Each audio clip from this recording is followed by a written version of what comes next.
हर emotion करो celebrate एकदम Lallan top style में। आ गए हैं लल्लन टॉप स्टिकर्स जो आपको मिलेंगे बॉबल के कीबोर्ड पर। ऐसे स्टिकर्स के लिए डाउनलोड करें बॉबल कीबोर्ड। डाउनलोड लिंक पाएं डिस्क्रिप्शन में।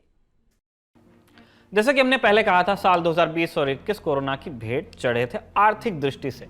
अच्छी बात है कि 2022 में हमें ऐसी किसी बड़ी आफत से हम अब तक तो बचे हुए हैं। यूक्रेन पर रूस के आक्रमण से दुनिया भर के बाजारों में पैदा हुआ तनाव अब कुछ कम हुआ है, ये भी हमें अफेक्ट कर रहा था आर्थिक दृष्टि से। सेहत हमारी ठीक है, आर्थिक सेहत की बात हो रही है।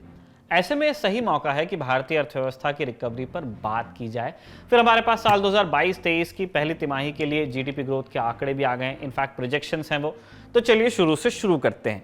केंद्रीय सांख्यिकी मंत्रालय के तहत आने वाले नेशनल स्टैटिस्टिकल ऑफिस एनएसओ ने 31 अगस्त की शाम को एक प्रेस रिलीज जारी करके अप्रैल से जून 2022 तक के जीडीपी के लिए अपना अनुमान जारी किया।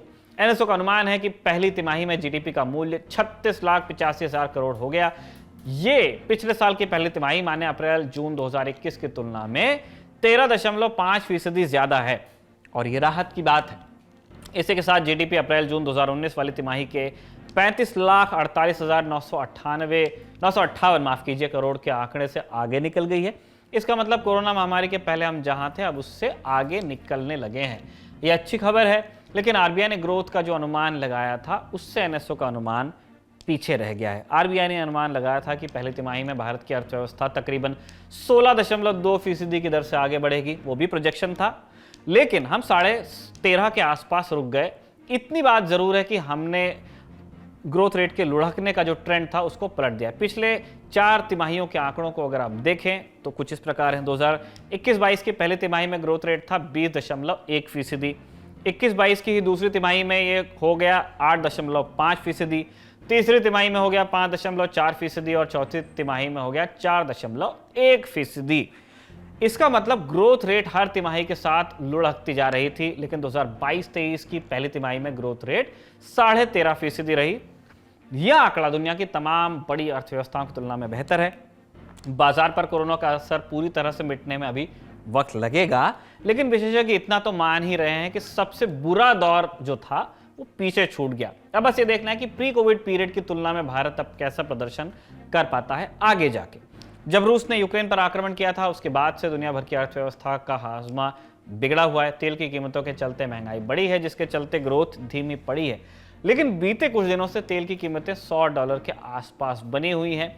इसके चलते तेल कंपनियों पर से दबाव कुछ कम हुआ है। भारत में सरकार कहती तो है कि तेल की कीमतों पर उसका कोई नियंत्रण नहीं, लेकिन सच्चाई इसके उलट है। आप जानते ही हैं 21 मई को केंद्र ने पेट्रोल पर 8 रुपए प्रति लीटर और डीजल पर 6 रुपए प्रति लीटर एक्साइज को कम किया था। 100 से भी ज्यादा दिन बीत गए हैं, लेकिन तेल के दाम बढ़े नहीं है। भारत में रिटेल इस स्थिरता ने बाजार को राहत दी है। तेल कंपनियों ने आज रसोई गैस के 19 किलो वाले कमर्शियल सिलेंडर की कीमत में 90 से 100 रुपए की कटौती कर दी है। अगर ये ट्रेंड जारी रहता है तो महंगाई से और राहत मिल सकती है। रिकवरी का एक और इशारा अगस्त महीने के जीएसटी कलेक्शन से भी आपको मिल जाएगा। अगस्त 2022 वो छठा महीना था लगातार जब जीएसटी का कलेक्शन 1,40,000 करोड़ के ऊपर बना रहा।